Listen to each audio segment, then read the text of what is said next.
Ruth, the client relations division will be reorganized. You're going to be leaving today. The comments lingered in the modern meeting room like an unpleasant smell. The new managing partner, Dominic Hayes, who had only been with Franklin and Associates for 8 months, caught my attention. He rehearsed his expression, a deliberate fusion of corporate remorse and aloof professionalism. 25 years later, despite the earthquake occurring inside of me, I maintained a steady tone of speech. He slid a manila folder across the glossy table and said, "Business decisions aren't personal. A severance package that includes 2 months' pay and benefits through the end of the quarter has been prepared by HR. HR's Janice sat next to him, avoiding eye contact but nodded compassionately. She said that multiple departments are impacted by the required downsizing. This has nothing to do with how well you performed.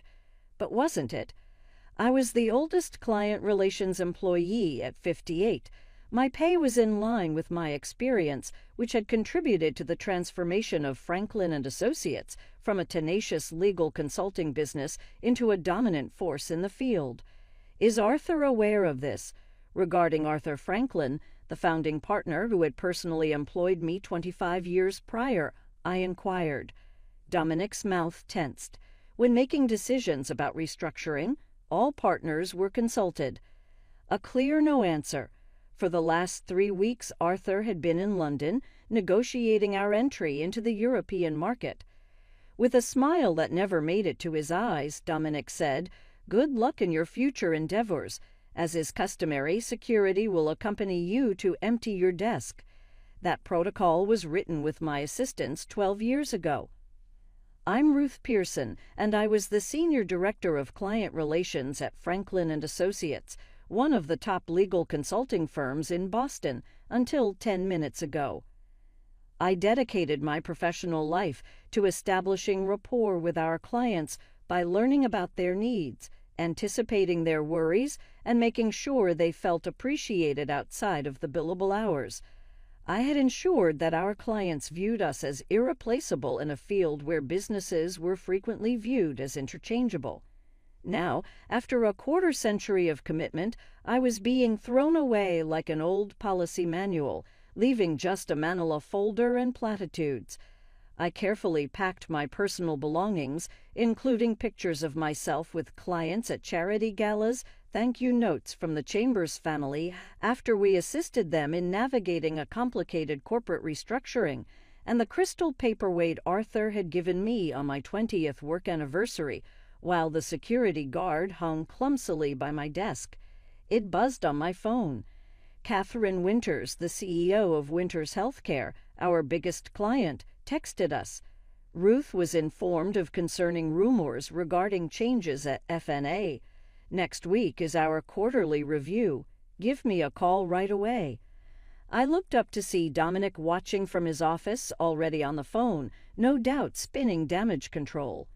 What he didn't know, what none of them seemed to understand, was that client relationships couldn't be transferred in a memo or reassigned in a database. They were built on trust, consistency, and personal connection. And I had just been severed from 25 years' worth of those connections. I joined Franklin and Associates in 1998 when we occupied half a floor in a modest office building and had exactly 17 clients. Arthur Franklin was 42 then, bursting with ambition and determined to create a different kind of consulting firm, one where client satisfaction genuinely mattered more than billable hours. Numbers are the language of business, Ruth, he told me during my interview, but relationships are its heart. Anyone can crunch numbers, not everyone can build trust. Over the years, I'd embodied that philosophy. While others chased promotions through high-profile projects and office politics, I focused on becoming indispensable to our clients.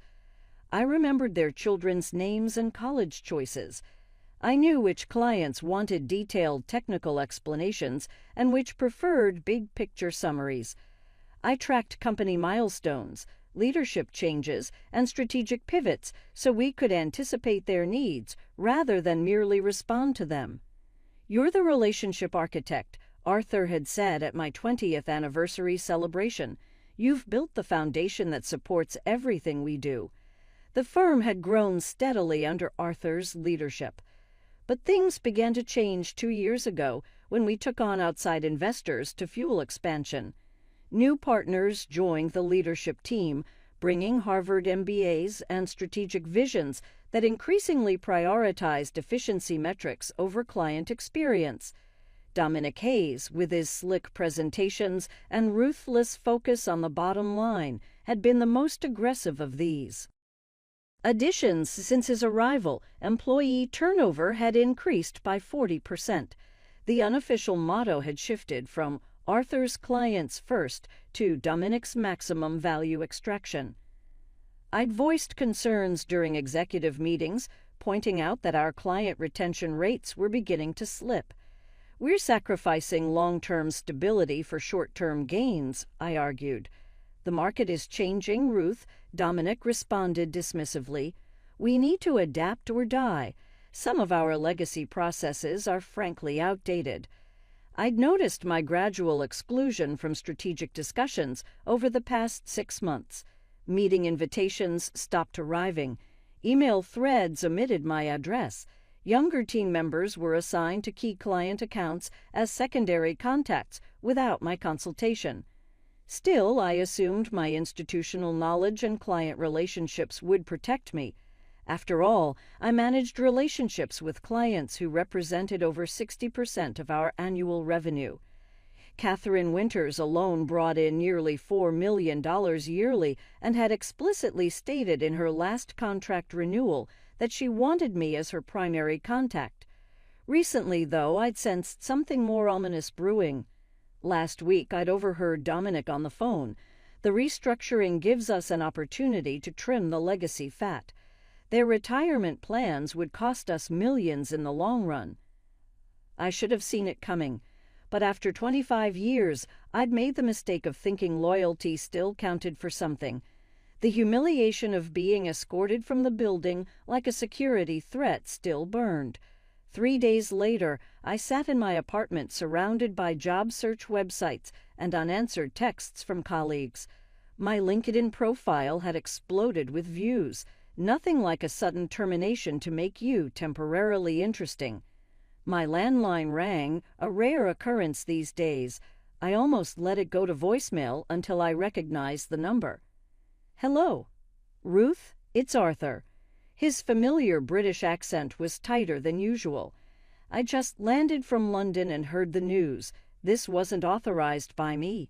A complicated wave of emotions crashed over me. Relief that Arthur hadn't approved my termination, anger that it had happened anyway, and a lingering sense of betrayal that he hadn't protected me despite our history. "Well, it happened regardless," I replied, keeping my voice neutral. "Dominic said all partners were consulted." "I was deliberately sidelined," Arthur said, his frustration evident. "They waited until I was overseas dealing with the EU regulatory issues. The executive committee pushed it through on an emergency approval basis, citing immediate necessity to improve quarterly projections before our investor meeting." 25 years, Arthur. I deserved better than a 10-minute meeting and a security escort. "You deserved much better," he agreed. "I want to make this right. What if I bring you back? We can call it a misunderstanding, a communication error." "It's not that simple," I interrupted. "Dominic made it crystal clear that I'm considered dispensable. Legacy fat was the term I heard him use." The silence on the other end told me Arthur understood the significance of what I was saying. In the corporate world, being undermined by leadership was a death sentence to effectiveness. There was no coming back from that. Not really. "I'm sorry, Ruth. Truly, this company was built on the relationships you nurtured. And how are those relationships being maintained now that I'm gone?" I asked. Another pause. "Dominic assigned your accounts to the junior partners. Melissa Bennett is handling Winters Healthcare." I couldn't suppress a dry laugh. Catherine Winters had openly clashed with Melissa during a strategy session last year, finding her approach too aggressive and impersonal. Good luck with that. After hanging up, I stared at my phone as it began to light up with notifications. Clients were reaching out, not just Catherine, but Douglas from Archer Pharmaceuticals, Belinda from Summit Financial, the entire executive team at Westridge Manufacturing. Word was spreading about my departure. I hadn't reached out to any of them. I was too professional to badmouth my former employer, regardless of how they treated me. But clients talk. They belong to the same industry groups, sit on the same boards, attend the same conferences. My doorbell rang. A courier handed me a thick envelope. Inside was a formal letter from Catherine Goldstein, the most sought-after headhunter in Boston's consulting world, along with a handwritten note. Heard what happened at FNA. Several firms would value your client portfolio. Dinner tomorrow? I set the letter down, thinking about Dominic's smug face as he terminated me. I wasn't going to sabotage Franklin and Associates. I didn't need to. They had already done that themselves. The next morning, my phone rang at 7:38 a.m. Catherine Winters never wanted to waste time with pleasantries. "Tell me you're not actually gone," she demanded without preamble. "I'm afraid I am," I replied, pouring my coffee. "Restructuring," Catherine snapped. "I've worked exclusively with you for 12 years. Melissa Bennett emailed me yesterday, introducing herself as my new relationship manager. That girl tried to explain my own business model to me last year. I chose my words carefully. Franklin and Associates is making strategic changes. I'm sure they believe they're acting in the best interest of their clients. Don't give me the corporate line, Ruth. We've known each other too long." Catherine paused. "Where are you going next?" "I haven't decided yet." "Well, decide quickly. Our contract with FNA is up for renewal in 60 days. I'd prefer to follow you." This was the moment I should have said something reassuring about Franklin and Associates, about the quality of their work remaining consistent despite personnel changes. That's what professionalism dictated. Instead, I said, "I appreciate your confidence, Catherine. Let me explore my options and get back to you." By noon, I'd received similar calls from 5 other major clients. By dinner time, that number had risen to 11. I hadn't solicited any of them. I hadn't needed to. Catherine Goldstein met me at an upscale restaurant in Back Bay, her sharp eyes assessing me over reading glasses. "You're the talk of the industry right now," she said after ordering. "Dominic Hayes made a catastrophic mistake." "Perhaps," I said noncommittally. She laughed. "Always diplomatic? That's part of your appeal." She slid a folder across the table. 3 firms want to meet with you. 2 are creating a special position specifically to bring you and your client relationships on board. I glanced at the compensation figures and nearly choked on my water. They were offering almost double my previous salary. "They're not just paying for your expertise," Catherine explained, reading my expression. "They're paying for your little black book." The irony wasn't lost on me. After being discarded as too expensive by Franklin and Associates, I was now worth twice as much to their competitors. I wondered if Dominic had considered this possibility in his cost-cutting calculations. The next morning, Arthur called again. "I need to see you," he said, sounding uncharacteristically agitated. "Can you come to the office?" "I don't think that's appropriate, given the circumstances." Then lunch. The harvest. 1 p.m. please, Ruth. Things are happening that you should know about. Curiosity got the better of me. At precisely 1 p.m., I walked into the harvest to find Arthur already seated, looking haggard. "Thank you for coming," he said, relief evident in his voice. "I've been trying to fix this situation, but Dominic is blocking me at every turn. He's convinced the board that your termination was necessary for modernizing our approach." "And the clients?" I asked. "How are they responding to this modernization?" Arthur winced. "Not well. Catherine Winters has demanded a meeting with the entire executive team. Douglas from Archer is reviewing their options. 3 smaller clients have already given notice. I sipped my water, saying nothing. "Here's what I'm proposing," Arthur continued, leaning forward. "I create a new position, Chief Client Officer, reporting directly to me, bypassing Dominic entirely. Better compensation, more autonomy." It sounded perfect, exactly what I would have wanted a week ago. Too perfect. I studied Arthur's expression and saw something beyond concern, fear. "What aren't you telling me, Arthur?" He hesitated, then said, "Dominic has a plan to push me into early retirement. He's been consolidating power, building alliances with the newer partners. If the client situation deteriorates further, he'll use it as leverage to force me out." So that was it. Arthur wasn't trying to save me. He was trying to save himself. I was simply the means to that end. "I'm sorry, Arthur, but I already have meetings scheduled with other firms. You understand? Business decisions aren't personal." The look on his face as I threw Dominic's words back at him almost made the whole ordeal worthwhile. Almost. Over the next week, I met with all 3 firms Catherine had recommended. Each meeting followed a similar pattern: effusive praise for my client relationship skills, thinly veiled questions about which clients might follow me, and increasingly generous compensation offers. I was leaning toward Blackwell Consulting, a mid-sized firm with values reminiscent of the original Franklin and Associates. Their offer included equity partnership, something I'd never been offered at FNA despite my contributions to the firm's growth. Meanwhile, the situation at Franklin and Associates was deteriorating faster than even I had anticipated. Industry blogs were reporting client unrest and leadership tensions.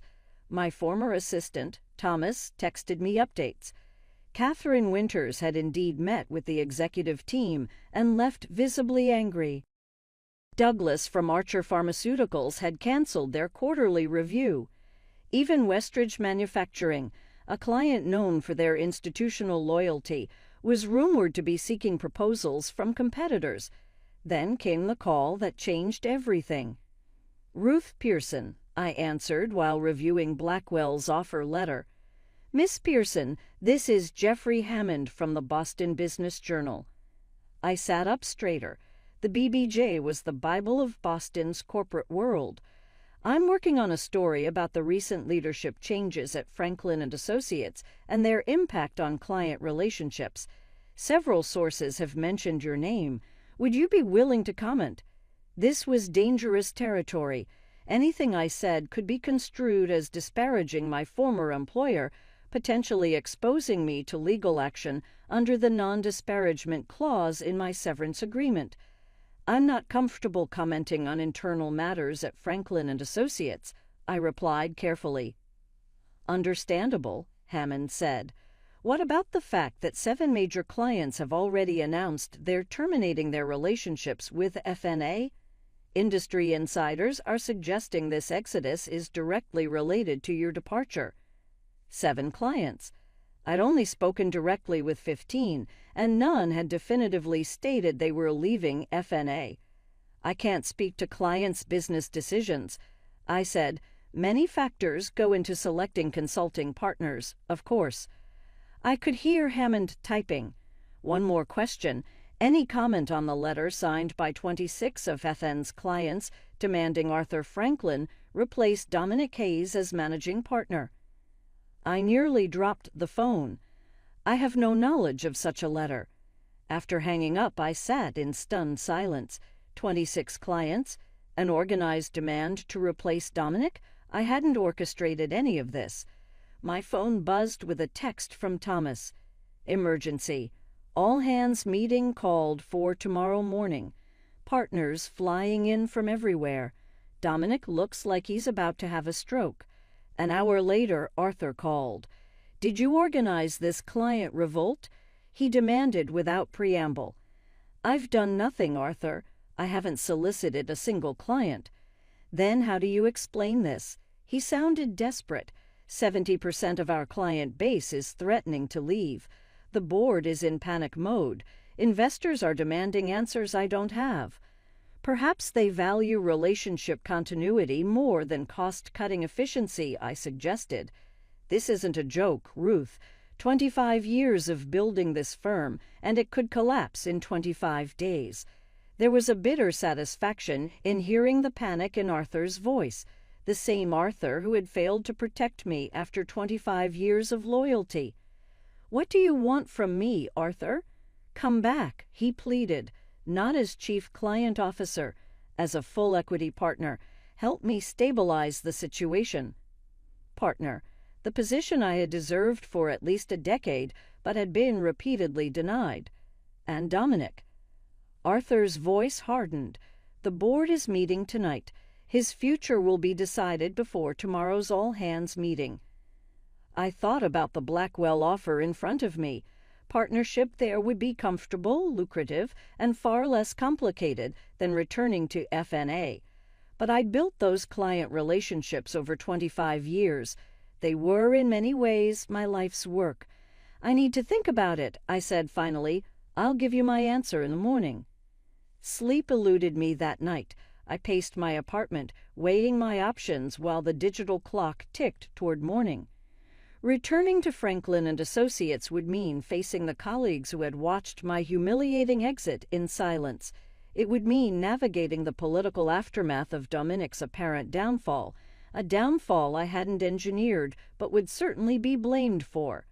The firm's culture had been deteriorating for years. One leadership change wouldn't fix that overnight. On the other hand, Blackwell offered a fresh start, new colleagues, new culture, new opportunities. The compensation and partnership were generous. I could bring willing clients with me and build something vibrant. By 6:00 a.m., I'd made my decision. I called Catherine Goldstein, knowing she'd be awake. "I'm going with Blackwell," I told her. "Smart choice," she replied.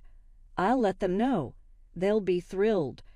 "There's something else I need from them," I added, explaining my condition. Catherine listened, then laughed. "Ruthless Ruth. I love it.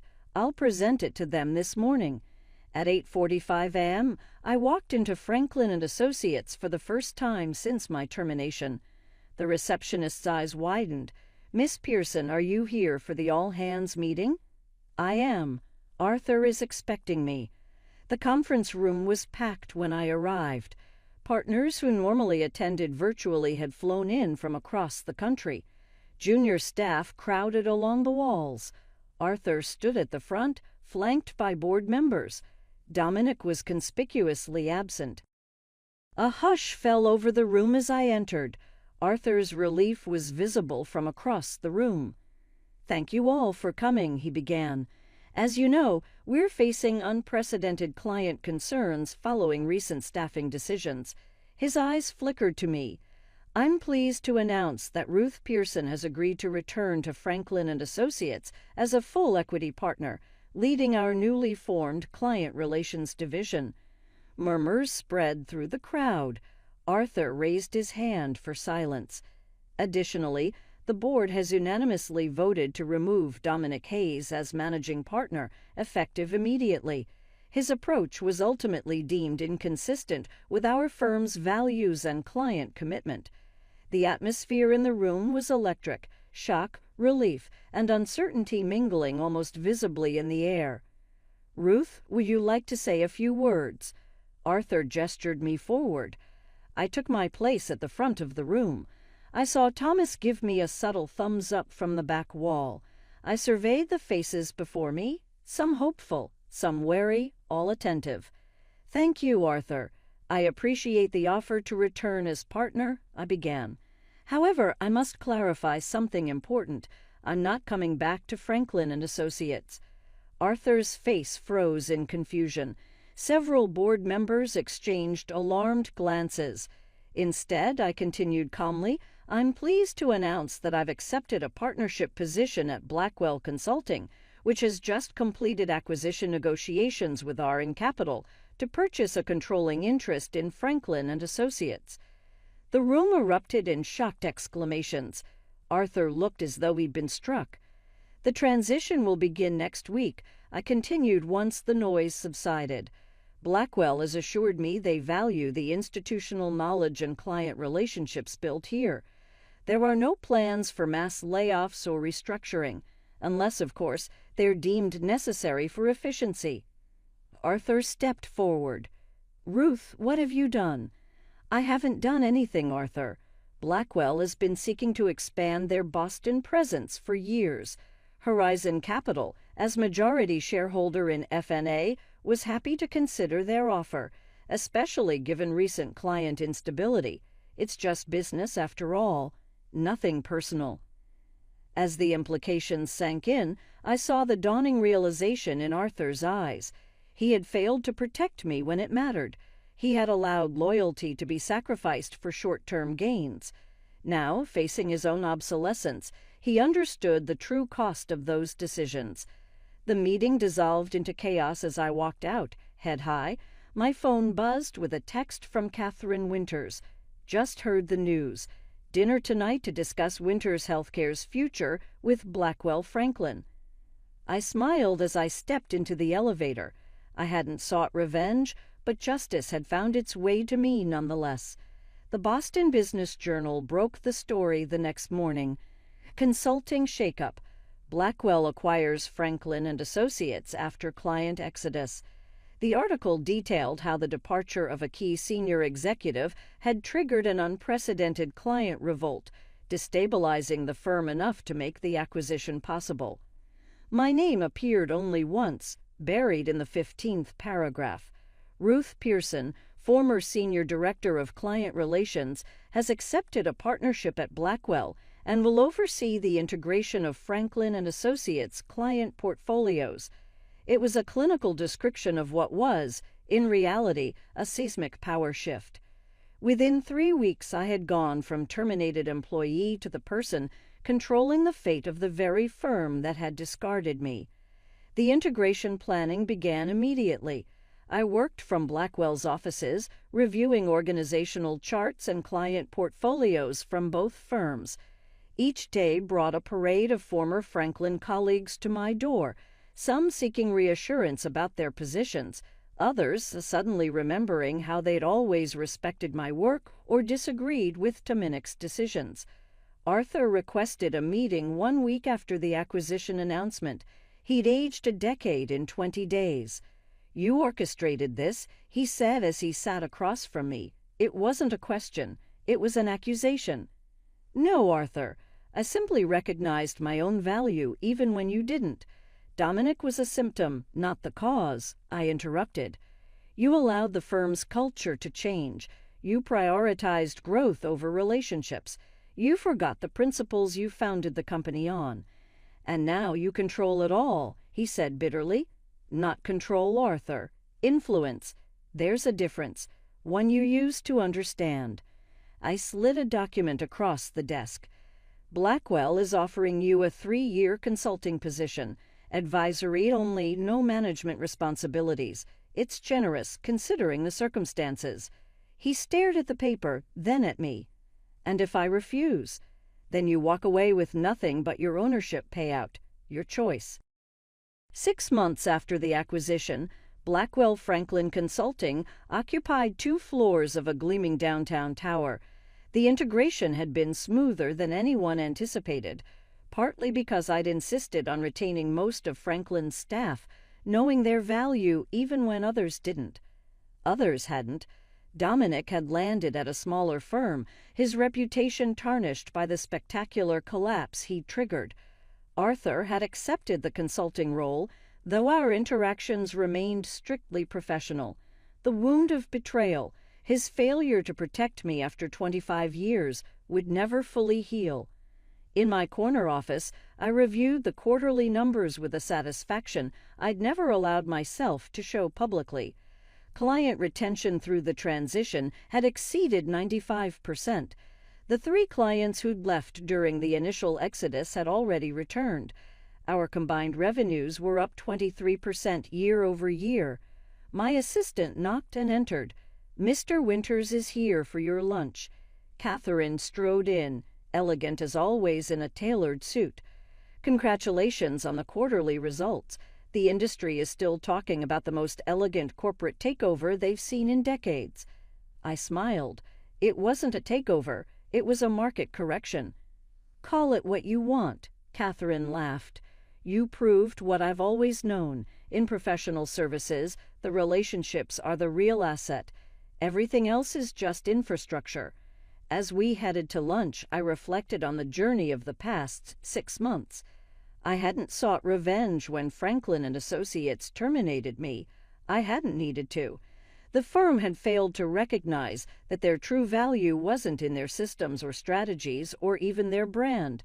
It was in the human connections that made clients feel understood, valued, and prioritized. They had planned their own demise by cutting me off without knowing what I stood for. They had unintentionally put me in a position that I had earned via 25 years of hard work in the process. Action is not always necessary to achieve justice. It just takes patience and the peaceful assurance that comes from recognizing your own value at times.